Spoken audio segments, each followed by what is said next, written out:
Bom dia, paz seja convosco. Nesta manhã, nós estamos começando aqui a nossa quarta aula sobre morte, o que sabemos dela, bíblica e teologicamente. Esta disciplina que a princípio iniciou, eu imaginei que fosse talvez uma única aula falando sobre o tema, mas dada a extensão do conteúdo a ser tratado, né, a ser falado, a ser ensinado, compartilhado, porque eu também aprendo junto com vocês, embora online, tem sido assim um tempo muito especial de aprendizado. Então hoje nós vamos falar um pouco mais. Aí nós vimos a respeito da morte, seus conceitos, o que remete às pessoas, né? Nos remete ao medo da morte. Vimos como ela é tratada, né? Os vários nomes que a morte tem na Bíblia. Falamos da morte física, da morte eterna, da morte espiritual. Vimos a respeito também da ressurreição, um pouco aí sobre a questão do juízo. E hoje nós vamos ainda falar a respeito da morte, para então falarmos sobre outro aspecto que ela tem, que é bem interessante, bem importante e muito, talvez até desconhecido. Então a gente vamos trabalhar hoje com ela. Hoje nós vamos falar sobre sobre a personificação da morte, é um dos pontos que nós vamos tratar. Nós vamos falar sobre a personificação, nós vamos falar a respeito também da. Deixa eu só compartilhar aqui para eu poder focar no que eu estou fazendo. Falar sobre a personificação da morte, nós vamos falar sobre anjo da morte, espírito de morte. O que são esses termos, afinal, na Bíblia? O que a Bíblia nos conta sobre esse aspecto. Então, eu quero, em primeiro lugar, orar, agradecendo a Deus por este dia. E, em nome de Jesus, seguimos aqui com o nosso conhecimento. Você pode deixar o seu comentário, e eu consigo ler os comentários. Você pode colocar também as suas perguntas para que a gente possa interagir nesse dia e assim eu ajudar você também e você me ajudar com esse conhecimento, tá bom? Vamos lá. Maravilhoso Deus e bondoso Pai, o Senhor é o nosso Deus e nesta manhã eu te glorifico, Senhor, porque o Senhor nos concede mais um dia de vida e a sua bondade, a sua graça, o seu poder está estabelecido sobre nós. Não há nada, Senhor, que verdadeiramente o Senhor não possa fazer. A tua palavra nos ensina que tu és o Senhor e que não há nada difícil ou demasiadamente difícil, ou até mesmo impossível, que o Senhor não possa operar. Por isso, nesta manhã, nós estamos diante do Senhor, agradecidos por teu amor, por tua bondade, por tudo aquilo que o Senhor é e por tudo aquilo que o Senhor realiza em nossos dias. Pai, no nome de Jesus, eu quero pedir que o Senhor direcione a esse tempo de estudos, que o Senhor abençoe a cada um daqueles que estão comigo e daqueles que ainda depois se chegarão, estarão participando, estarão assistindo posteriormente, e que a palavra, Senhor, aqui hoje comunicada, compartilhada, ela possa trabalhar nos corações, ela possa, em nome de Jesus, cuidar de cada vida, abençoar a cada um, para a glória do teu nome. Que o Senhor fale conosco de uma forma muito simples, porém muito especial. Muito simples, mas muito profunda, no nome de Jesus. Eu assim oro e agradeço. Amém. Louvado seja Deus. Bom dia, paz seja convosco. Vamos então, pensando aqui na nossa aula, nós vamos ter, cadê aqui dentro da nossa organização de aula, um dos primeiros pontos que nós vamos tratar a esse respeito, então, é sobre a personificação. Então, a palavra, né, a gente já sabe que a morte na Bíblia, ela é chamada, ela tem 3 aspectos. O aspecto enquanto morte física, enquanto morte espiritual, enquanto morte eterna. E nós vimos cada um desses aspectos. Mas existem algumas expressões que são também usadas na Bíblia. E quando a gente fala dessas expressões, é interessante porque será que essas expressões elas estão corretas, que as pessoas utilizam, né, no senso comum, no dia a dia? Será que elas estão corretas efetivamente? Então, hoje, nessa nossa aula, nós vamos aí trabalhar esse vocabulário, essas expressões que são colocadas. Nós vamos ver isso dentro de um tópico que eu vou chamar aqui de aspectos históricos. E aí, então, nesses aspectos históricos, nós vamos ver a questão da morte enquanto local de morte e local dos mortos. Não é aquele local dos mortos que nós vimos na aula passada, para onde vamos, né, após a morte. Mas nós vamos ver aí local de morte, local dos mortos, iconografia e as expressões usadas e o pensar sobre a morte. São esses pontos que nós vamos ver hoje juntos aqui, então, na nossa aula. Quando a gente fala nesses aspectos históricos, então, que é o nosso primeiro ponto da aula de hoje, nós vamos falar, a princípio, vamos iniciar falando do espaço de morrer. E aí, então, como é aspecto histórico, não necessariamente nós vamos olhar eles biblicamente, mas vamos pensar nos espaços olhando para a história, de uma forma geral, a história do homem, da humanidade, porque o nosso tema ele é bíblico e teológico, e depois é que nós vamos, então, para os aspectos a respeito do local de morrer e do local de morte. Quando se fala de aspecto de local de morrer ou espaços de morrer, olhando para a história dos homens de uma forma geral, nós vamos ver que houve uma grande mudança. No passado, esse espaço de morrer era, a princípio, dentro dos quartos.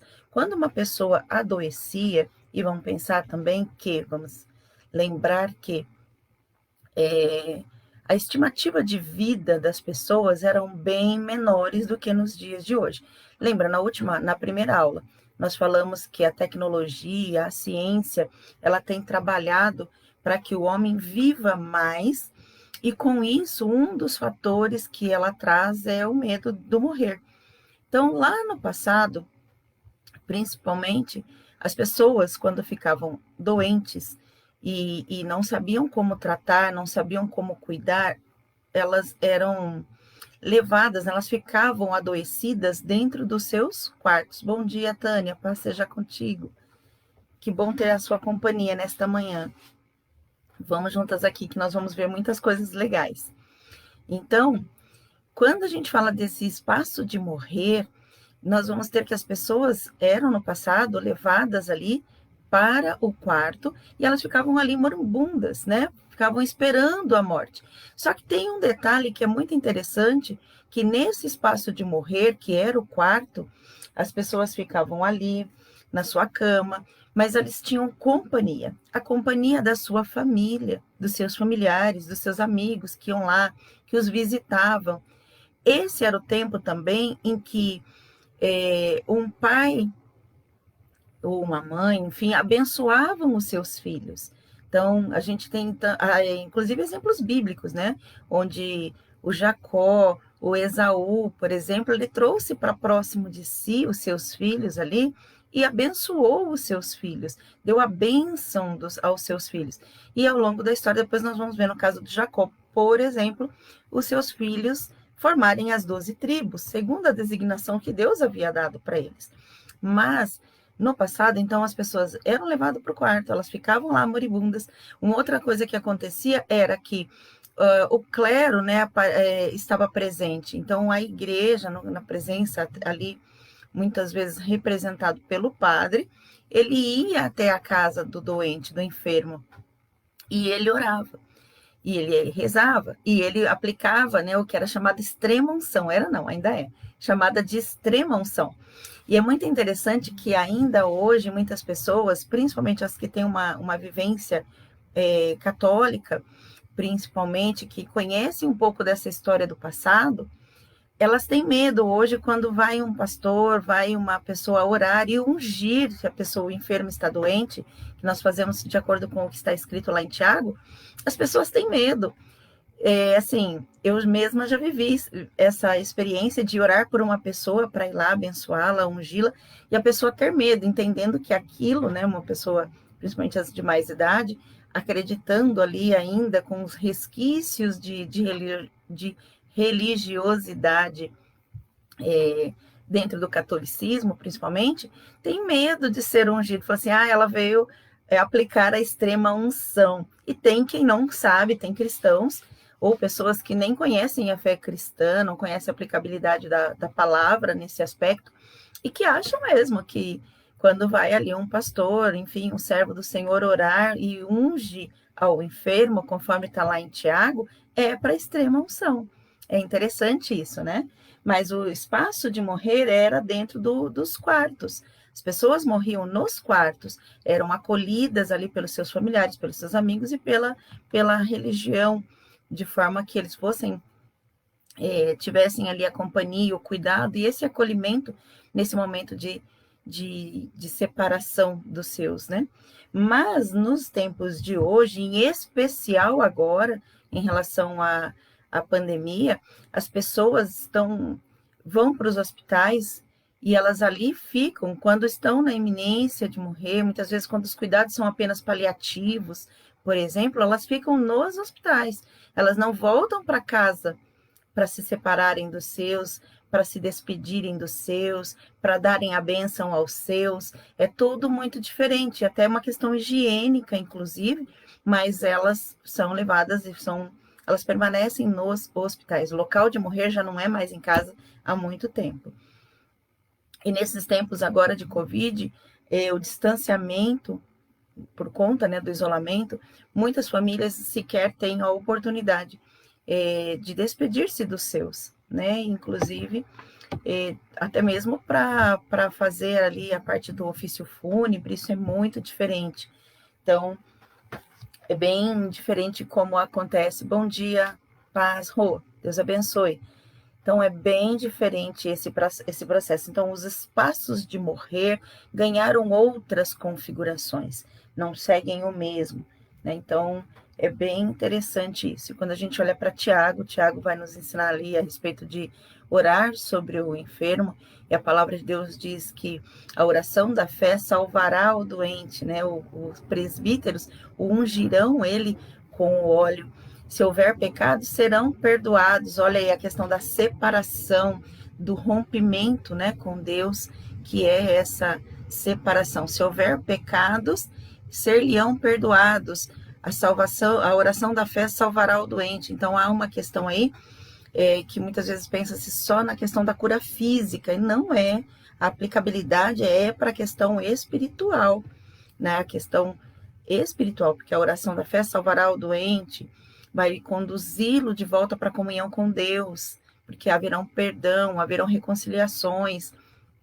É bem interessante entender esse aspecto aí. Não estou dizendo que não haverá cura. A cura física vai depender do propósito, da vontade, do desejo, enfim, depende de Deus, depende da fé na qual aquele que está orando, depende da fé de quem está recebendo a oração, mas principalmente depende também do propósito de Deus sobre aquela pessoa que está ali, né? Um outro aspecto aqui falando dos aspectos culturais sobre a morte, é a respeito também sobre o local onde os mortos são colocados, né? O sepultamento, a forma onde isso acontece, o espaço de morte e o espaço do morto. Como é que hoje isso acontece e como é que acontecia no passado? Então, lá no passado, existem muitas questões que vão mudar aí. Tem muito da questão cultural a respeito do local onde os mortos são levados ou colocados. Então, nós vamos ter aí, por exemplo, que num passado muito, muito distante, como era o que acontecia com os corpos. Eram deixados para que os abutres acabassem ali comendo aquele corpo, né? Depois, nós vamos ver algumas culturas, como, por exemplo, a cultura dos egípcios, eles fazem a mumificação do corpo, e inclusive existem, né, os vasos onde são separados as partes, o coração é colocado num vaso, as vísceras em outro, para que depois, por conta da sua crença, né, os egípcios creem na reencarnação, então eles entendem que aquele ser que morreu, ele volta e ele vai precisar dessas partes, então, do seu corpo. Então, eles mumificam, e não só isso, eles também sepultam, né, os seus corpos ali, dos seus mortos, dependendo dos recursos, chegam a ter as pirâmides, como nós conhecemos aí historicamente. Mas eles são mumificados, são colocados em sarcófagos, têm os seus vasos. Uma outra questão dentro da cultura egípcia sobre o local de morte é que eles também, não era só a pessoa, mas os seus servos também eram sepultados juntamente com eles. Os servos eles tomavam uma bebida chamada cicuta, e essa bebida era um veneno, e esses servos fiéis, os guerreiros fiéis, aqueles que faziam parte da corte de uma forma muito próxima, eles também eram mortos e sepultados junto com aquele faraó, principalmente, para que quando aquele faraó retornasse à vida, eles também viveriam novamente, e com isso, esse faraó teria o seu reino estabelecido. Se você nunca assistiu o filme A Múmia, né, que já passou há muitos anos, quando a gente assiste A Múmia, uma das coisas que fica muito visível, né, patente, talvez você não tenha assistido com esse olhar, mas no filme A Múmia isso dá para perceber bem essa dinâmica aí da cultura egípcia. Os assírios e os babilônicos, como é que eles faziam, o que eles faziam com os corpos dos seus mortos, né?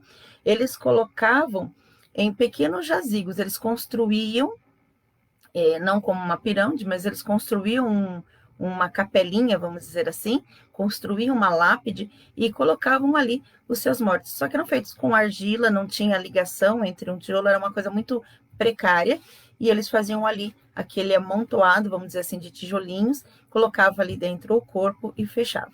E ficava só dentro dessa forma. Depois, com o tempo, eles começaram a usar não mais os tijolos, mas vasos feitos de alabastro, ou seja, eles construíam como se fosse uma espécie de caixão ou de sarcófago, né, em alabastro. Eles não conheciam os mármores e eles sepultavam desta maneira, criavam ali um ambiente, né, para que pudesse sepultar os seus mortos. E os chineses, o que faziam, né, no passado os chineses? Hoje eles sepultam como sepultamos, mas como que eles faziam? Eles queimavam os corpos dos seus entes. Assim, também existem outras culturas que fazem a mesma coisa. Por exemplo, os hindus, né? Ali a gente, ainda hoje na China, tem muito isso. Na China, desculpa, na Índia. Também é feito muito isso. Eles colocam, né? Eles cremam e colocam ali em cima de uma espécie de balsa que vai sendo levado ali no Rio Ganges, né? A nossa irmã Lilian, que pode nos contar melhor esses detalhes, se a gente quiser, mas eles são colocados ali dentro desses barcos, são cremados e colocados ali para o rio levar. Às vezes nem isso, né? Às vezes só coloca no rio mesmo. Os vikings, como é que os vikings sepultavam os seus mortos? Gente, olha essa história. Os vikings, eles pegavam o corpo, eles cremavam o corpo, colocavam nos barcos, juntamente com as armas, juntamente com os bens daquele homem, do guerreiro, principalmente quando se falava de um pai de família, e as esposas iam juntas. Uma sacerdotisa ali, ela matava, ela esfaqueava, ela apunhalava as mulheres, e isso era alguma coisa entendida e voluntária, inclusive dessas esposas. Então, elas eram apunhaladas e elas eram colocadas nesse barco juntamente com o corpo do seu marido, e eles iam, enquanto o barco era preparado com palha, com algumas coisas que fossem para que fossem queimados. Então, enquanto esse barco corria ali rio afora, ele ia se desintegrando, porque ele ia queimando, e essas pessoas, esses corpos eram queimados ali também, ao longo do período. Tá? Então, já falamos dos hindus, para a gente entender como é bem diferente ali. E os judeus?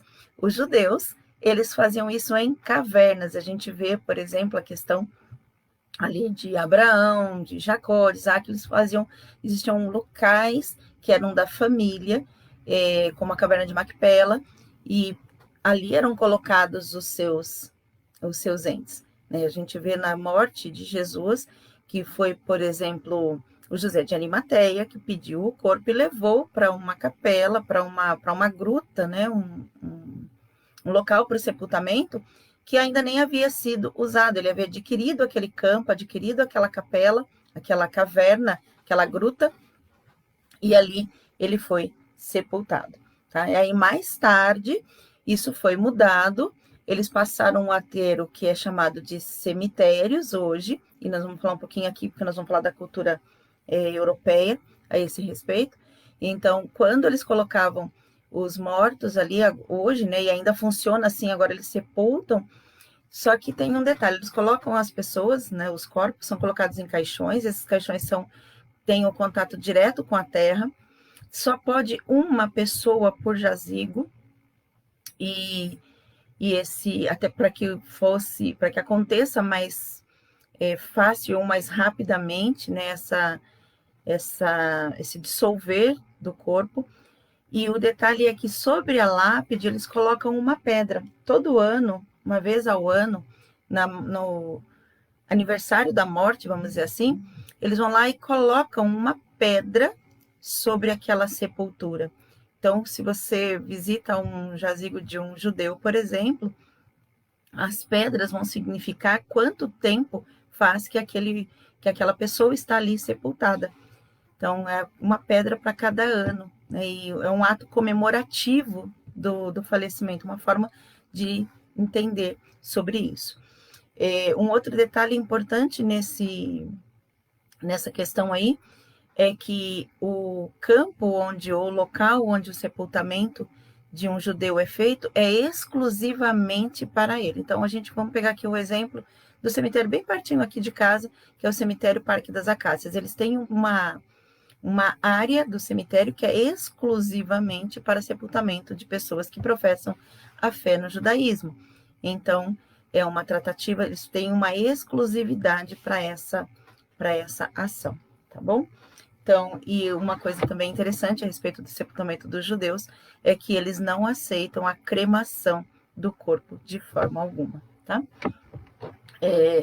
Um detalhe geral para a gente compreender sobre isso, e aí vai entrar um pouquinho da questão, inclusive, da cultura europeia que eu falei, os lugares, né, dos mortos era, de forma geral, fora da cidade. A gente vê isso biblicamente falando, inclusive, e os corpos eram levados fora da cidade. Eles não eram sepultados na cidade, eles sempre colocados de forma que ficassem fora das cidades. Mas, com o tempo, principalmente ali no período, na Idade Antiga, por conta dos cretenses, por conta dos romanos, os jazigos, né, os cemitérios passaram a integrar as cidades, passaram a ficar mais próximas. E no início ali, inclusive, da Idade Média também. Mas tem um detalhe, porque assim, o sepultamento, ele deixou de ter o local hoje, como esses que nós falamos, eles passaram a ser valas. Eram valas, eram fossas céticas, vamos dizer assim, eram abertas, e os corpos eram simplesmente lançados lá indistintamente. Morreu, e as pessoas eram lançadas lá. Na Bíblia a gente tem um pouquinho disso também, quando a gente vê sobre o Vale dos Ossos Secos, que tinham lá muitos ossos, né? Não havia então, seguindo mais ou menos esse padrão. Então, abria-se ali um local e os corpos eram simplesmente deixados ali, como eu falei, que havia um período em que os corpos eram lançados, deixados, para que fossem ali comidos pelos abutres, por exemplo. Então, ficavam lá. Mas, à medida em que o tempo foi passando, essas fossas, né, esses fósseis céticos foram sendo mudados, e aí passou a surgir com a cultura, principalmente com a questão do catolicismo, surgiram os cemitérios na forma como a gente vê muitos aí. Aqui em Campinas a gente pode ver, por exemplo, alguns cemitérios, como o cemitério das Saudades, o cemitério ali do Campo dos Amarais, que tem as lápides, né, todas trabalhadas, todas, não todas, mas a maioria delas, né, como um monumento. Quando isso surgiu? Quando a igreja, principalmente a igreja cristã, a igreja católica, começou a trazer para dentro dela os sepultamentos. Então, existem igrejas que têm ali os seus santos que foram sepultados dentro dela. E com isso, surgem aí os mausoléus, com isso surgem as lápides trabalhadas, que são vistas, né, hoje, e esse tamanho de lápide, desenho de lápide, né, o que tem em cima ali, o adorno da lápide, eles têm inclusive um resquício na cultura grega, inclusive, porque para eles precisavam colocar ornamentos de alegria para que os seus mortos pudessem alcançar um estágio diante do seu Deus, estágio de alegria, senão eles ficariam num estágio de tristeza, num local de tristeza. Então, os ornamentos sobre os locais de sepultamento tinham que ser ornamentos de alegria, para que eles pudessem alcançar um estágio de alegria.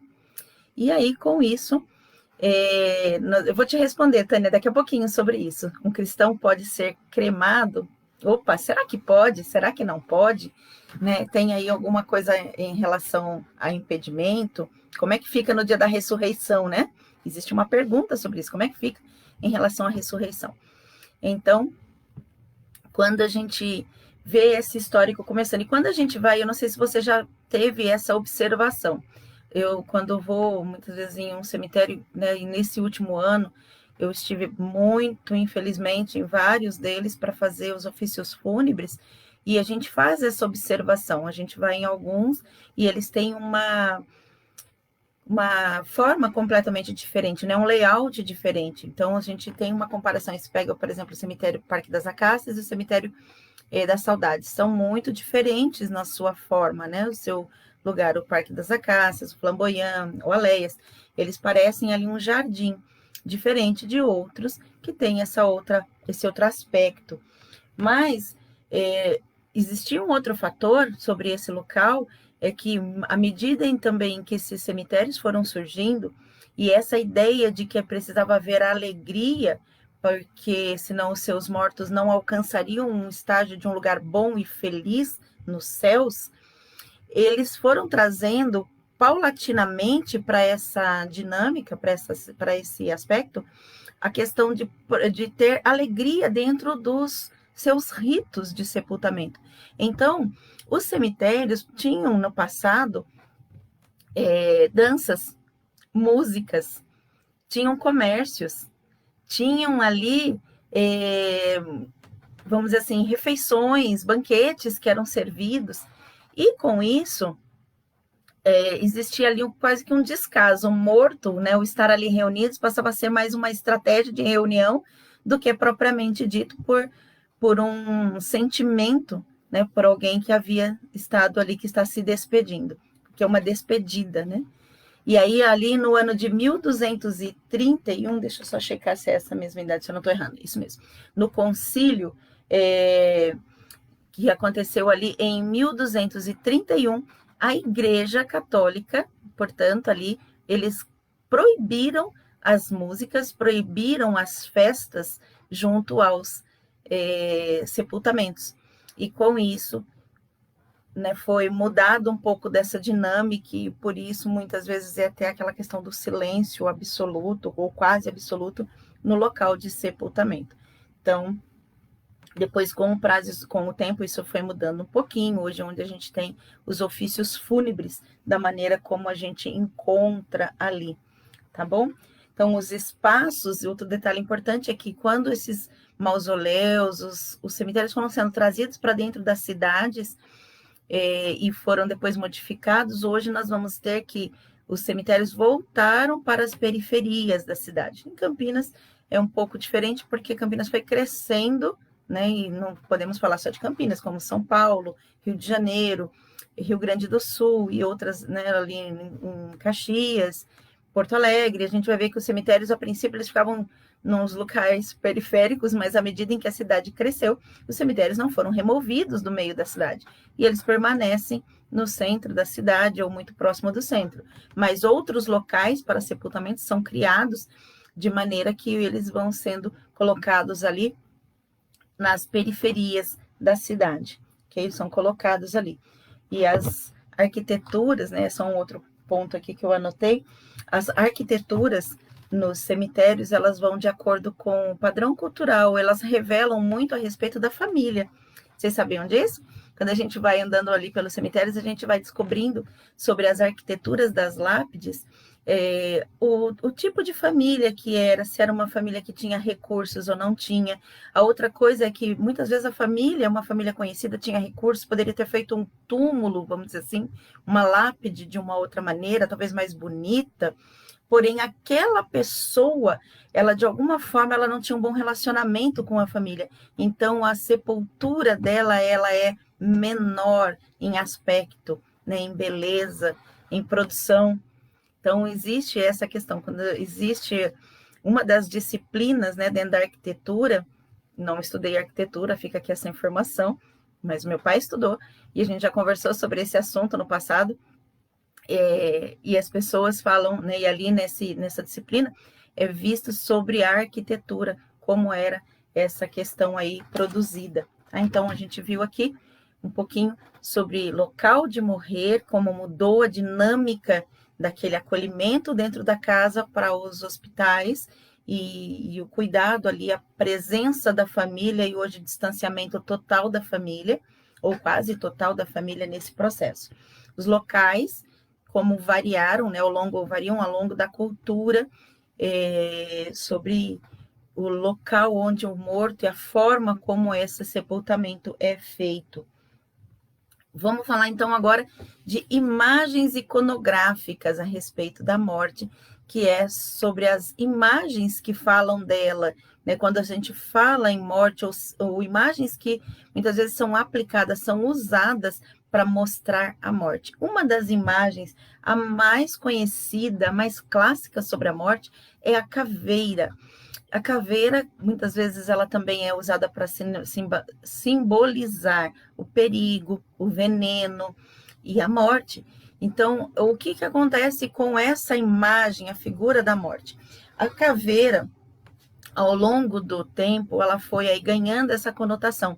Mas qual era lá no princípio, ou para muito da filosofia, principalmente, qual era o significado da caveira? O sentido dela não era falar, não era mostrar a morte, mas definir, mas indicar que a vida tem uma finitude, que o homem é finito. A caveira, ela tem a ideia original de mostrar ao homem que ele é finito, que ele morre. Lembrar, né? Existem algumas disciplinas que vão aí ensinar a respeito do lembrar-se, lembra-te, homem, que tu és pó. Então, a ideia da caveira era trazer essa informação. Lembra-te, homem, que tu és pó, que a vida é finita, que a vida é como a sombra que declina, como diz a Bíblia, né?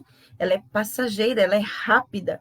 E aí, então, também, a ideia é mostrar a efemeridade da vida, ou seja, quão rápida, ou quão pequena, ou quão sutil a nossa vida é diante de Deus, o quanto ela passa depressa e o quão vulneráveis nós somos.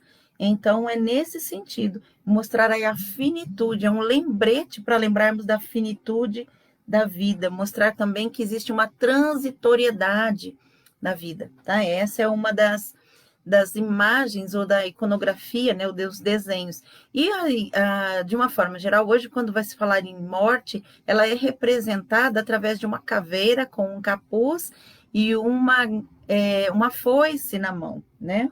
E o que isso de fato significa? Como que isso veio a acontecer? Como é que essa figura surgiu e de onde ela surgiu? Então, essa figura da morte, ela vai surgir ali pela mitologia romana, pela mitologia grega também, e existe esta figura, quando a gente fala de nomes de morte, um dos nomes em grego é o Tânato.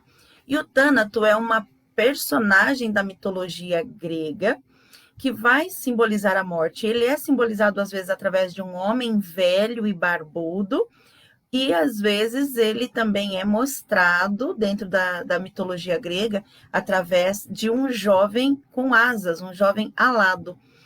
E esse Tânato, ele tinha uma missão. A missão do Tânato, na mitologia grega, era conduzir o morto para o Hades. Então, só que esse processo não era direto. Ele conduzia esse morto até a figura do barqueiro. Então, ele levava o morto, e talvez os vikings tragam aquela ideia do barqueiro, né, de colocar num barco, muito provavelmente dessa ideia, dessa mitologia. Então, ele era levado para um barqueiro. E aí, o barqueiro, que era chamada Caronte, o nome do barqueiro é Caronte, também na mitologia grega. Então, ele pegava o Tânato, levava o corpo, a alma do ser ali falecido, recém-falecido, até o Caronte, que era o barqueiro, e o barqueiro conduzia este ser, esse ente, até o Hades. Tá? Então, é daí que surge esta figura. Mas o que o capuz e o que a foice tem a ver com isso? E o que tem a questão das asas a ver com isso? É desta figura do ser alado que surgiu o pensar na morte enquanto um anjo. Então, a ideia do anjo da morte vai surgir por conta desse resquício, uma associação em relação a esse ser alado da mitologia grega, o anjo da morte. Então, ele ganha essa conotação por conta de Tânato, que é essa figura da mitologia grega, que levava o ser até o Caronte até, que era o barqueiro, até. Então, a gente vê aí uma mescla das culturas, pensando sobre isso. Olha, o barqueiro, o morto ali, a alma ali sendo levada, ou o corpo sendo levado pelo barqueiro, né, pelo barco, é o Caronte, que vem da mitologia grega. E a foice? Da onde é que vem a ideia da foice? E o Tânato, é importante lembrar que ele era um ser alado e muitas vezes, por conta do medo que as pessoas tinham dele, ele usava o capuz, tá? Ele usava às vezes, ou como homem, ou jovem alado, ou mesmo como o homem mais velho ali, representado, ele usava esse capuz, ele usava essa capa com um capuz. Então, porque as pessoas tinham medo dele, porque era o medo da morte. E a foice da onde vem? E, gente, isso foi na Idade Média que foi desenvolvida essa iconografia, esse desenho sobre isso, né? Foi pego ali os elementos da mitologia grega e um elemento bíblico, que é a foice, porque a palavra do Senhor vai nos dizer ali em Mateus que vai chegar um tempo em que os anjos do Senhor vêm e separarão os joios dos trigos. E aí, nessa separação, a ideia vai vir com a foice, vai ceifar a seara, e é desta fala, desta colocação, que vem, então, a foice. Né? Pensando ali também em Paulo, em Romanos 15, em 1 Coríntios 15, onde ele fala a respeito da morte, e que é como uma semente, ele usa essa figura da semente. Então, pensando nos textos bíblicos, surge a figura da foice, e essa associação entre a figura do Tânato, usando o capuz, e a foice que faz a ceifa, segundo a palavra de Deus, que os anjos vêm. Então, existiu essa associação para criar esta figura que é hoje tão aí usada para simbolizar a morte, né? Interessante que No grego, existe o Thanato como esse agente, né, esse ser que leva a alma daquele que morre, mas ele tem duas irmãs. As suas irmãs, na verdade tem mais de uma, as suas irmãs são chamadas de Keres. As suas irmãs Keres, elas são as responsáveis pelas mortes violentas. Keres são as irmãs de Thanatos e são responsáveis pelas mortes violentas. Elas, inclusive, se alimentam do sangue das suas vítimas. E aí, então, é a outra história que entra a questão do vampirismo e outra história. Mas nós não vamos tratar disso aqui, porque a nossa aula não é sobre mitologia grega, mas a gente só pegou aqui essa ideia de falar da iconografia, para que saibamos de onde é que vem esse desenho que muitas vezes remete as pessoas ao medo, inclusive, né? A gente despreza, a gente olha para aquilo e fala, ai meu Deus, credo, né? E não. Então, só para que a gente tenha esse entendimento a respeito de onde vem esse processo. E, inclusive, isso traz para nós essa ideia do anjo da morte, né? A gente falando aí ainda sobre, né? Agora a gente vai falar um pouquinho das expressões usadas para falar da morte. Uma delas, e uma muito conhecida, é sobre o anjo da morte. Existe anjo da morte, pessoal? O que vocês acham? Coloca aqui nos seus comentários se vocês acham que existe anjo da morte. A Bíblia nos fala, então, sobre anjo da morte. A Bíblia nos fala sobre isso? Temos anjo da morte na Bíblia ou não? Nós temos essa colocação? Então, é muito comum a gente falar assim, o anjo da morte, principalmente ali em Êxodo, naquele momento em que Deus diz para que os servos ali, os hebreus, estejam dentro das suas casas, façam o cordeiro assado, celebrem a Páscoa antes da saída do Egito, né? Eles já começam a celebrar a libertação da escravidão antes, eles celebram com antecedência aquilo que vai acontecer, e isso é um ato de fé, ok, igreja? Fica aqui esse ponto bonito para a gente refletir. É um ato de fé, porque eles celebram a saída que ainda não aconteceu, e quando a colocação, muitas vezes a gente ouve a seguinte informação, e ali então o anjo da morte passou para ferir os egípcios e todos aqueles cuja porta, os umbrais da porta não tinham o sangue do cordeiro. Então, anjo da morte. Existe então, Antônio, o anjo da morte? Existe, minha gente, anjo da morte? Vamos olhar para essas figuras aí. Vamos lá. A palavra do Senhor vai dizer para nós em Êxodo, vamos lá, Êxodo capítulo 12, versículo de número 23. Eu convido você agora para então abrir a sua Bíblia e a gente conferir a esse respeito na Bíblia, o que a Bíblia nos conta sobre este fator. Nós vamos ver alguns textos bíblicos para a gente identificar a respeito do anjo aí, que as pessoas chamam de anjo da morte. Anjo da morte, espírito de morte. O Davi, ele fala sobre laços de morte, ondas da morte. Então, nós vamos ver essas figuras dentro da Bíblia, tá bom? É bem interessante isso. Então, vamos lá. Êxodo, capítulo de número 12, versículo de número 23, diz assim a palavra do Senhor: porque o Senhor passará para ferir os egípcios quando vir, porém, o sangue na verga da porta, e em ambas as ombreiras passará o Senhor aquela porta, e não permitirá ao destruidor que entre em vossas casas para vos ferir. Quem é que passa lá na porta da casa, minha gente? Quem é que passou por lá? Foi o anjo da morte ou foi o Senhor? A Bíblia nos fala que o Senhor passaria.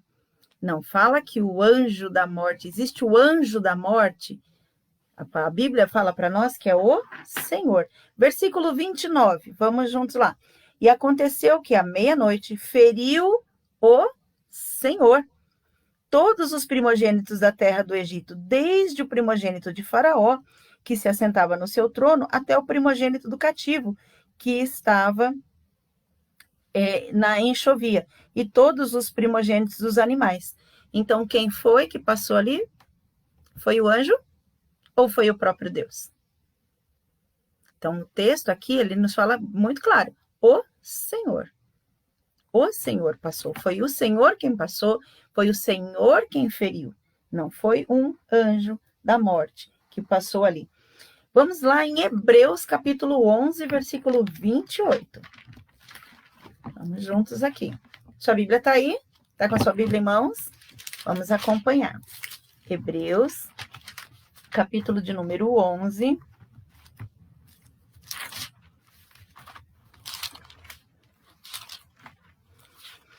Tânia, eu já respondo, tá? Nós vamos seguindo aqui, a gente já vai entrar nesse aspecto aí que você fez a pergunta. Anjo, capítulo 11, versículo de número 8, do livro 28 de Hebreus. Hebreus 11, 28, vai dizer para nós assim: pela fé, celebrou a Páscoa e o derramamento do sangue para que o exterminador não tocasse nos primogênitos dos israelitas.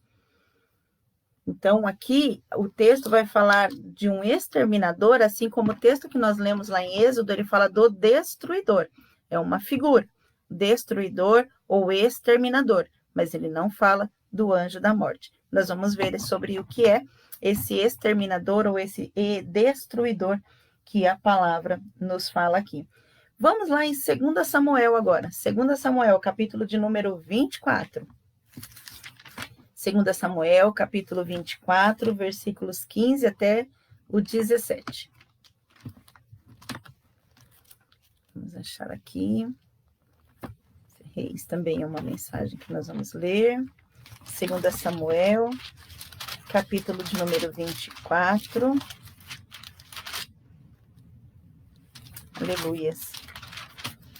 Ele diz para nós assim: 2 Samuel, capítulo 24, os versículos 15 até o 17. E então enviou o Senhor a peste a Israel, desde a manhã até o tempo que determinou, e de Dan até Berseba. Morreram 70.000 homens do povo, estendendo, pois, o anjo do Senhor a mão sobre Jerusalém para destruir. Arrependeu-se o Senhor do mal e disse ao anjo que fazia a destruição entre o povo: basta, retira a mão. O anjo estava junto à eira de Araúna, o jebuseu. E vendo Davi ao anjo que feria o povo, falou ao Senhor e disse: eu pequei, eu que procedi perversamente. Porém, estas ovelhas que fizeram, seja, pois, a tua mão contra mim e contra a casa de meu pai. Então, aqui nesse texto, a gente vê que havia um ser visível, porque Davi o viu, e aí ele fala que é o anjo do Senhor, que estava ali fazendo aquela ação de morte. Então, com esse texto, vamos lá, 2 Reis, capítulo 19. 2 Reis 19, 35. Um texto, preste bem atenção nesse texto, que nós vamos ver ele mais uma vez. Hoje ainda, se Deus assim nos permitir. Não, primeiro não, 2 Reis, capítulo de número 19. 2 Reis 19, 35. E aí ele vai dizer para nós assim: então naquela mesma noite saiu o anjo do Senhor e feriu no arraial dos assírios 185.000. E quando se levantaram os restantes pela manhã, eis que todos estes eram cadáveres. Ou seja, o que a Bíblia nos ensina, pessoal? É o anjo do Senhor. E no texto que nós lemos lá em Êxodo, o Senhor. E havia ali a companhia do chamado destruidor. O que significa? Existe anjo da morte? Não. Existe anjo, os anjos são servos de Deus, a gente teria que entrar num outro estudo, que é angelologia, mas os anjos do Senhor, os anjos são servos de Deus, conservos conosco, estão a serviço do homem, a nosso serviço, e a palavra do Senhor ainda diz lá em 1 Coríntios capítulo 6, que nós vamos julgar os anjos, inclusive, e o anjo do Senhor aqui, eles estavam cumprindo uma missão. Então Deus designa, assim como ele designou anjos para serem mensageiros nas mais diversas atividades, como visitar Abraão, como visitar Maria, né? E ali tinha um anjo específico para isso. Então, os anjos têm as suas responsabilidades e anjos têm as suas designações dadas por Deus. Então, Deus envia alguém para fazer um serviço, mas não é o anjo da morte, né? Não é um anjo de morte. Então, as pessoas têm medo do anjo da morte. Entendam bem que o anjo ele está a serviço de Deus, sob a ordem de Deus, e não existe nem anjo e nem demônio que possa fazer qualquer coisa sem que seja sob a liberdade que Deus dá, sob a autorização de Deus. A gente vê isso, por exemplo, no livro de Jó, quando ali Deus dá permissão a Jó para tentar, né, ao anjo, desculpa, ao Satanás ali, aos seus anjos, para que tentem a vida de Jó. E Deus deixa muito claro, olha, não toquem na vida dele. Então, assim, existe uma autoridade de Deus sobre isso. Não é permitido. O anjo não passa e vai, quero levar esse ou aquele, como é muito dito aí no mundo. E as pessoas têm medo do anjo da morte. Não estou dizendo para não ter medo, estou dizendo, né? Estou assim, avaliando isso no sentido que a pessoa, num senso comum, tem medo. O anjo da morte vai passar aqui, uma coisa muito supersticiosa. Então, gente, entenda que essa ação do anjo do Senhor, ele é feito de acordo com a autoridade de Deus, é feito sob o comando de Deus. Então, existe um anjo da morte, a gente vai ver a presença dos anjos também, ali em Apocalipse, eles trabalhando dentro do processo, no final dos tempos, com a proclamação, com as taças que são viradas. Então, capítulo 7 até o 20 de Apocalipse, vai falar da presença desses seres celestiais e do trabalho que eles vão executar junto a Deus, por quanto do juízo de Deus que será exercido sobre a terra, mas tudo isso é sob o comando de Deus, portanto, tá? Então, não existe uma ação de um anjo ali independente e fora da vontade e da autoridade de Deus, tá? Por isso a questão do anjo da morte, a figura do anjo da morte, ele vem aí associado à questão do tânamo, e que era aquele ser alado, e a ceifa ali que faz aquela iconografia. E a figura do anjo é o anjo do Senhor. Então perceba que existe toda uma mistura de informações e as pessoas acabam definindo, existe um anjo da morte. Existem os anjos a quem Deus vai designar para esta ou aquela ação, tá bom? E isso é importante saber. E o que é o espírito de morte? Esse espírito de morte é exatamente por conta dessa sensação do medo, do pânico, do terror, e que as pessoas falam assim, existe um espírito de morte. É exatamente é uma sensação que é trazida pelo medo, e não necessariamente. Na Bíblia, a gente não encontra a informação espírito de morte. Eu, pelo menos, não encontrei. Nas mais diversas versões que Deus me permite ter aqui de Bíblia, né? Se você olhar aqui atrás de mim, tem uma pilha delas, graças a Deus, que o Senhor tenha me abençoado nesse sentido, mas eu não encontro essa figura do espírito de morte. Isso é usado muito de uma forma de senso comum, tá? Não é uma aplicação bíblica, não tem um texto bíblico falando sobre um espírito de morte. A gente precisa ter esse discernimento quando a gente ouve ou quando a gente fala sobre o espírito de morte. E aí, o Davi, ele vai falar ali no Salmo 18, em 2 Samuel capítulo 22, sobre as ondas de morte, ou no momento ele fala, algumas traduções falam, as cordéis de morte me cercaram. O que estava acontecendo naquele ato onde Davi fala sobre isso? Era um momento em que ele estava, a sua vida estava sendo ali cercada, né? Ele estava sendo cercado, ele estava sendo, estava na iminência de ser ali afetado, agredido por Saul. Então, quando Saul investiu contra a vida dele, e ele coloca, né, numa das muitas vezes, mas em especial nessa, ele fala desse sentimento, dessa sensação, onde ele já não tinha mais nada de que maneira ele poderia, de que maneira ele poderia se salvar daquela circunstância. Então, ele relata daquela sensação de morte, aquela circunstância que pesou sobre ele, da ação que estava contra a vida dele através de Saul e os seus guerreiros, tá bom? Então, é nesse sentido, ele estava falando de quando Deus o livrou, né? E por isso ele escreve o Salmo. Deus o livrou daquela situação, Deus o livrou daquela circunstância. E ali ele relata o que estava em eminência de acontecer, tá bom? As palavras sobre a morte em hebraico, então, uma das colocações, existem palavras, e eu vou falar delas, e depois eu vou responder a Tânia, e vou responder também a nossa irmã Renata, que fez uma pergunta a respeito da morte e sobre a questão da cremação. A Renata me perguntou mais especificamente sobre a ressurreição.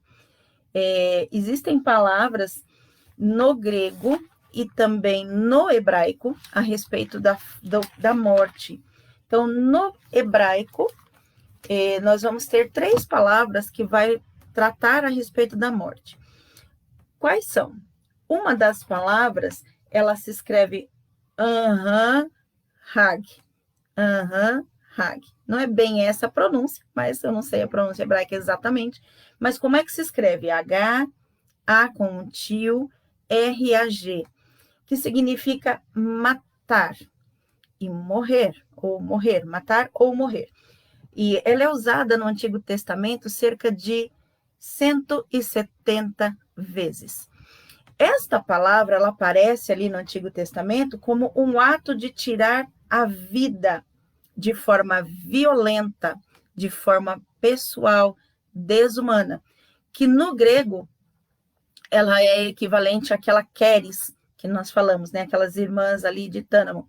Então, tirar a vida de forma violenta. Essa palavra, a primeira vez que ela aparece na Bíblia, vai estar ali em Gênesis 4, quando Caim tira a vida de Abel.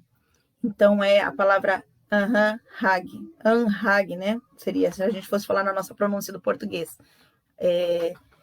Tirar a vida de forma violenta. Tem ainda uma outra palavra que é usada, que chama Hassatha. E o Hassatha, ela é usada para matar ou assassinar.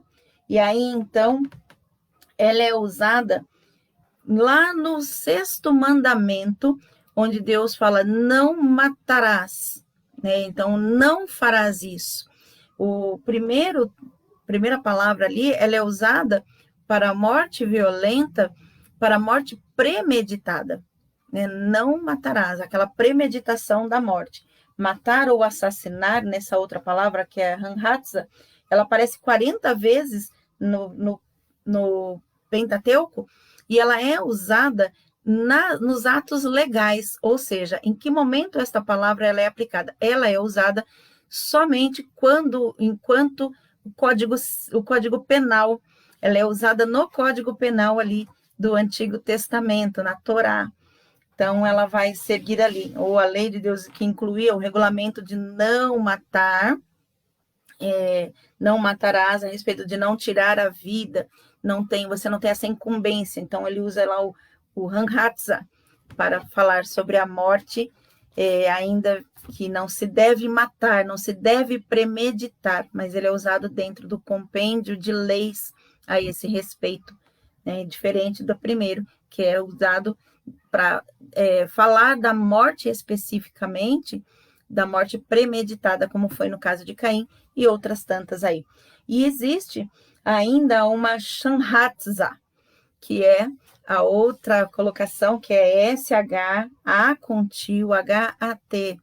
E esta palavra é usada para sacrificar, e ela aparece aí por volta de 80 vezes na Bíblia, no Novo e no Antigo Testamento, e ela é usada, por exemplo, ali em Gênesis 22, quando o Abraão leva seu filho para ser sacrificado. Ela é usada essa palavra é usada, é aplicada para a morte, quando essa morte está definindo morte em sacrifício, matar um cordeiro, matar alguém em sacrifício, alguém não, algo, né? E a Bíblia, ela trata isso com uma palavra muito específica. Então, tanto aí no hebraico, a gente já vê essas diferenças, porque a Bíblia, ela sabe também diferenciar essa questão da morte premeditada, do assassinato premeditado, da forma premeditada como foi feito e da situação da morte natural. Então, elas são usadas para diferenciar uma situação da outra, ou então ainda quando a morte ela é ocorrida de forma premeditada, mas não por violência, não porque quer vingar-se, não porque quer livrar-se do outro, mas porque é uma questão de oferta de sacrifícios aí, que ela é utilizada, tá certo? São essas as colocações aí para essas nossas informações de hoje, bem aí dentro da questão mais histórica, mais cultural. Respondendo, então, a Renata e a Tânia a esse respeito. Vamos lá? Eu vou responder, então, sobre a questão primeiramente da Renata, que aí vai de encontro com aquilo que a Tânia está perguntando a respeito da cremação. A Renata me perguntou durante a semana a respeito da ressurreição, porque a questão era, olha, se o homem morre, aquele que morre com Cristo vai ressuscitar no último dia. Então, ele vai ressuscitar, e na colocação que foi feita na aula passada, ela ficou com dúvida. Então, vamos lá. O que nos diz a palavra do Senhor em 1 Coríntios, capítulo de número 15, dos versos 50 até os 53, e eu pego aqui a minha Bíblia e eu vou conferir isso com vocês, para a gente trabalhar aqui junto. Então, 1 Coríntios, João, 1 Coríntios, capítulo de número 15. Então, nós temos alguns textos lindos, né, que falam sobre essa parte na Bíblia. 1 Coríntios, capítulo de número 15, é o texto maior a respeito de falar sobre a morte. E aí, capítulo de número 15, os versos 50 em diante, diz assim: Isto afirma, irmãos, que a carne e o sangue não podem herdar o reino de Deus, nem a corrupção herdar a incorrupção. Eis que vos digo um mistério: nem todos dormiremos, mas transformados seremos todos, num momento, num abrir e fechar de olhos, ao ressoar da última trombeta. A trombeta soará, os mortos ressuscitarão incorruptíveis, e nós seremos transformados. E aí depois ele segue, porque é necessário que aquilo que seja revestido de incorruptibilidade, aquilo que é corruptível seja revestido de incorruptibilidade. O que esse texto está dizendo para nós? Que nós, os servos, enfim, os homens e mulheres de Deus, que já morreram fisicamente, ou seja, que já cessou, que já expirou o fôlego de vida, esses que já foram mortos, que a sua parte material já foi sepultada, estes vão ressuscitar. E quando ressuscitar, eles terão aí o seu corpo, né, eles serão transformados. Vamos de novo lá o texto, ele fala assim, olha, cadê aqui? O corpo, a carne e o sangue não herdam o reino de Deus, nem a corrupção pode herdar a incorrupção. Eis que vos digo um mistério: nem todos dormiremos, todos seremos transformados num momento, num abrir e fechar de olhos, ao ressoar da trombeta, a trombeta soará e os mortos ressuscitarão incorruptíveis. Ou seja, os mortos, quando ressuscitarem, já vão ressuscitar num corpo glorioso, num corpo diferente, um corpo de glória. Porque este corpo no qual habitamos hoje, ele é um corpo de carne e sangue que não é do reino dos céus. E a palavra de Deus vai falar que isso é um mistério, é uma forma maravilhosa, que é um agir poderoso do Senhor. Então, o corpo, nós não necessitamos do corpo físico para a ressurreição. E daí entra também a resposta para a Tânia. O cristão pode ser cremado? Pode.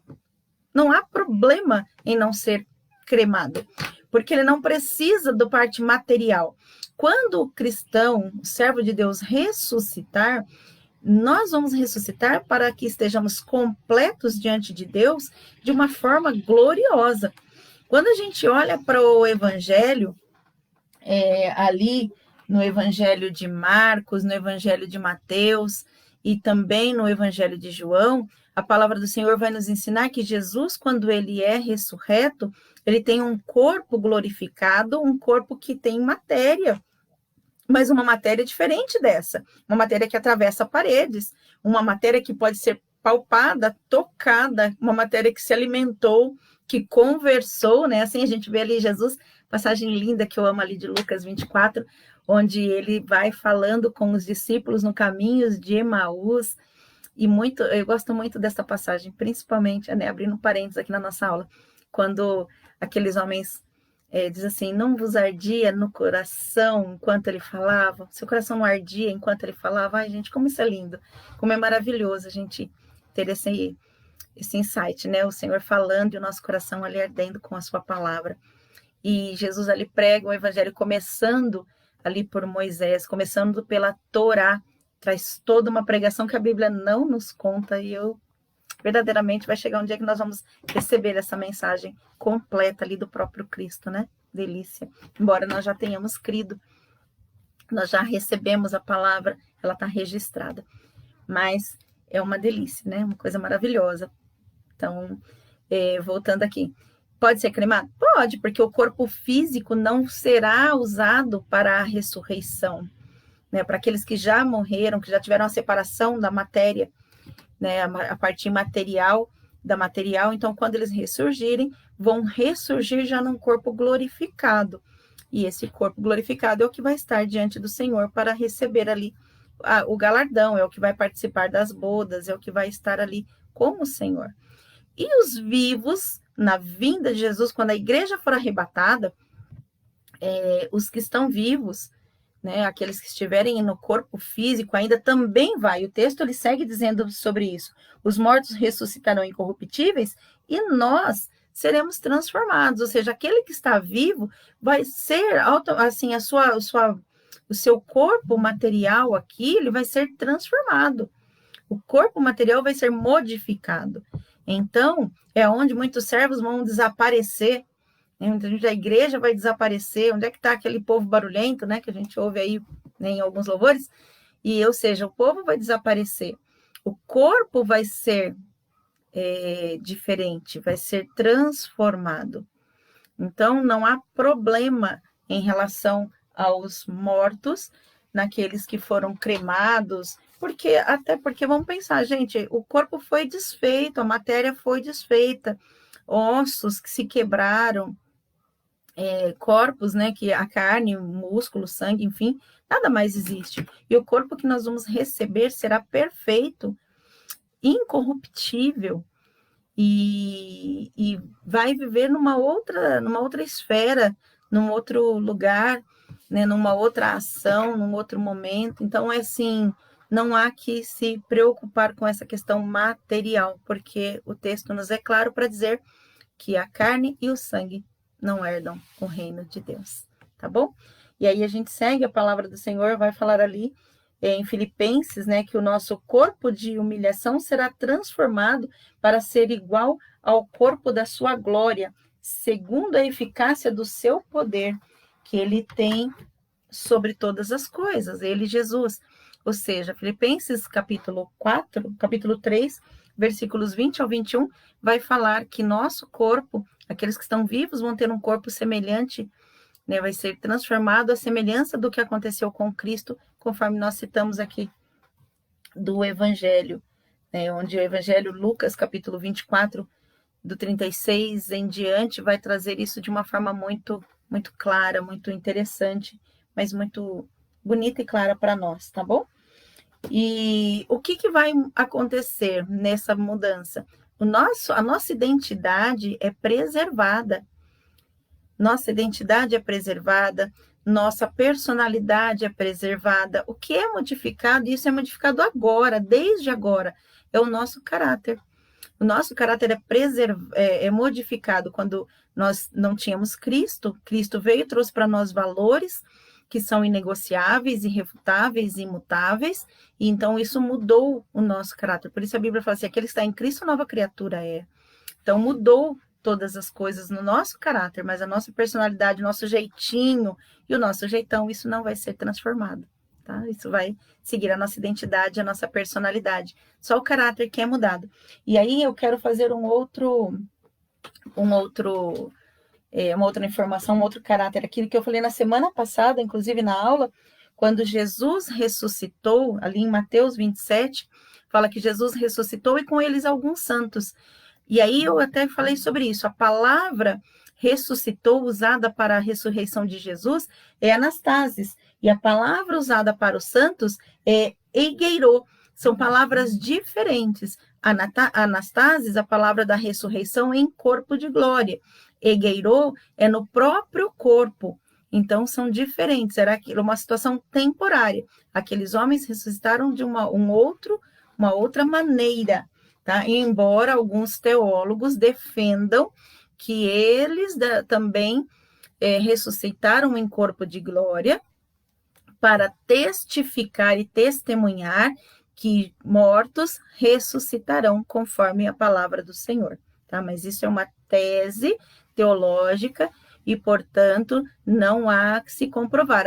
A forma mais lógica de fazer essa análise, a forma mais coerente de se fazer essa análise é usar a palavra que está lá no escrito, né, nos antigos escritos, e aí então são duas palavras diferentes. Uma é anastasis e a outra é egeirô. São definições diferentes no dicionário hebraico para poder falar desta e aquela ressurreição, tá certo?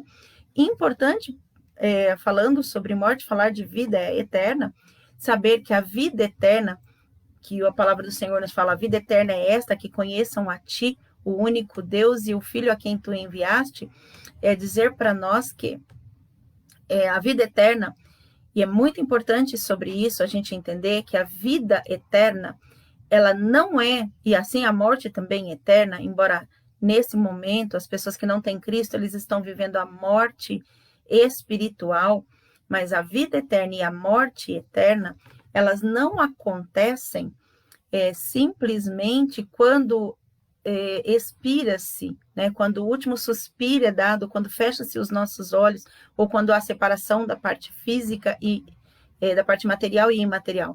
A vida eterna é que conheçam ao Senhor. Então, se você conhece a Jesus, e ali João 11, 25, que até já citei isso aqui, e na sexta-feira o pastor Wilson trouxe isso dentro da mensagem, a morte eterna, a vida eterna, ela é para nós a partir do momento que nós conhecemos a Jesus. Aqueles que morreram, né, o texto vai dizer, eu sou a ressurreição e a vida. Aquele que crê em mim, ainda que morto, ou seja, já houve uma morte física, ainda assim vai poder ressurgir, vai ressuscitar. E aqueles que vivem não morrerão, ou seja, vão estar ali na plena comunhão com Deus, que é o que aguarda aí os últimos tempos, mas de qualquer forma haverá essa comunhão. Então, essa vida eterna, nós já começamos a vivê-la quando nós aceitamos a Jesus como Senhor e Salvador. Nós já temos a salvação efetiva, ela vai acontecer a partir do momento em que nós não estivermos mais aqui neste campo, né, neste mundo, mas porque nós vamos vivenciar e batalhar a nossa salvação todos os dias. Mas quando nós aceitamos a Jesus como Senhor, nós já começamos a viver a vida em Cristo Jesus. E esse é o princípio da vida eterna. Então, é viver com Cristo Jesus. Que Ele seja o nortear da sua vida, que Ele seja a referência maior, que Ele seja a sua razão de ser, de viver, que dê sentido e significado para a sua vida, é viver para poder ressuscitar com Cristo e estar em Cristo para toda a eternidade. Então, essa segurança de vida eterna é alguma coisa muito importante para nós. Por isso, vamos entender que pensar na morte, nós já estamos aí com mais de 1 hora de aula, né? Que pensar na morte é pensar na vida, para além da vida, né? Ontem eu fiz esse comentário. Pensar na morte é para além da vida, não é só para o aqui e para o agora. Pensar na morte é para além, porque quando a gente pensa sobre ela, a gente também vai poder nos preparar para ela. Não só no campo físico, material, nos relacionamentos com os nossos filhos, com os nossos pares aqui, mas também pensar no que eu quero e onde eu quero passar a eternidade. Então, as pessoas, de uma forma geral, têm medo de falar sobre a morte, de refletir sobre ela, acha que é um assunto funesto, um assunto mórbido, um assunto nefasto, mas é muito importante falar e pensar sobre a morte, porque nós vamos pensar de onde é que nós queremos passar a eternidade. Como é que nós vamos passar e dar a segurança aos nossos que nós vamos passar a eternidade com Cristo? E é muito difícil, sabe? Quando a gente tem que levar uma pessoa a pensar sobre isso e também dar uma sentença a esse respeito. E a gente tem um exemplo como Lutero, né? Lutero, por exemplo, tinha medo da morte, tinha medo de morrer. E ali naquela tempestade, quando ele está caminhando para casa ali numa noite, e aqueles raios, relâmpagos ali, tudo aquele medo, aquela sensação de que ele poderia morrer, remete a ele a uma confissão. E ele tinha medo da morte, mas ele tinha medo por conta da condenação que estava sobre ele. Ele conhecia, sabia que ele era um homem pecador, e então ele faz um voto com Deus. E nesse voto, então, ele vai para servir a Deus, e ele se coloca ali dentro de um monastério, e depois, quando ele, ao longo da sua jornada, né, ali no clero, a sua jornada clérica, ele descobre a respeito da palavra do Senhor, onde a palavra vem de encontro a ele no momento em que ele está estudando, que ele está buscando ali o conhecimento da Bíblia, e a palavra do Senhor, no livro de Romanos, salta para ele para dizer assim, para ele que o justo viverá pela fé. E aí ele fala, opa, se o justo viverá pela fé, se a salvação vem pela fé, então não faz sentido toda essa forma como a igreja professa, toda essa contingência de coisas que nos é solicitada. E aí, então, ele começa a trabalhar nas teses ali para efeito da reforma, que depois vão culminar com a reforma protestante, junto com outros homens de Deus que também já tinham ali os pré-reformistas, e traz a reforma protestante, porque no primeiro momento não era essa a ideia. No momento era só corrigir algumas ações, mas Deus conduz para essa reforma protestante que tanto nos abençoa, né? Então, nesse rompimento das maneiras como a vida e a morte eram apresentadas ao povo naquele período da história. Então, o pensamento sobre a morte nos leva a pensar para além da morte e nos leva a pensar e a reconhecer, né, o que nós precisamos mudar na nossa vida para que possamos alcançar a vida eterna. É pensar na eternidade. E Eclesiastes capítulo 7 diz para nós que a eternidade está no coração dos homens. Então, nós precisamos aí olhar para isso e pensar de que maneira nós queremos e como nós vamos viver essa nossa vida eterna, se nós vamos viver a vida eterna diante do Senhor, ou se vamos ter uma vida eterna para condenação eterna. E isso é alguma coisa muito especial. Então, hoje, nossa quarta aula a respeito disso, nós vimos aí os aspectos históricos, né, olhando sobre lugares de morrer, lugares dos mortos, né, dos sepultamentos, vimos as iconografias, as expressões de morte na Bíblia, ou de o senso comum, e como elas se comportam dentro da Bíblia, como a Bíblia refere-se a elas, e nós vimos sobre o pensar na morte. São 5 pontos que a nossa lição de hoje trouxe para nós. Nós temos um ponto que ainda não foi abordado, que é a respeito do luto. E é um assunto muito bonito e muito interessante, muito especial. Então, nas 2 próximas aulas, daqui até o final do mês, nós vamos trabalhar agora a respeito do luto. Já vimos a morte, então nós vamos aí, a princípio, a ideia era só falar um pouquinho sobre como é que a gente sabe, o que a gente sabe sobre a morte de forma bíblica, mas agora a gente já tem aí um entendimento um pouco mais amplo a respeito da morte e de várias situações ao entorno dela, né, bíblica e teologicamente, e nós vamos falar de um último aspecto agora, depois da morte, a morte física, né, aqueles que ficam, nós vamos falar sobre o luto. Então, para as nossas 2 próximas aulas, a gente trata com esse assunto. Eu espero você no próximo domingo, em nome de Jesus. Ao longo da semana, você pode deixar a sua pergunta, você pode escrever aqui seus comentários. Eu gostaria de saber se você tem gostado, se esse assunto tem te trazido esclarecimentos, se você tem aprendido com esse tema, se trouxe para você, se tirou dúvidas, se esclareceu situações e de que maneira falar sobre a morte, falar sobre esse tema tem sido bom para você, tá bem? Eu quero orar com vocês e assim desejar a vocês um ótimo domingo, um excelente domingo em nome de Jesus. Não deixe de aproveitar esse dia com a sua família. E à noite a gente se vê no nosso culto. Amém? Deus abençoe. Vamos orar. Bondoso Deus, eterno Pai, como é bom, Senhor, estar na Tua presença e poder falar da Tua palavra, do Teu amor, da Tua bondade. Olhar, Senhor, para as referências bíblicas e entender aquilo que o Senhor tem para nós no hoje, no ontem, inclusive, e no amanhã.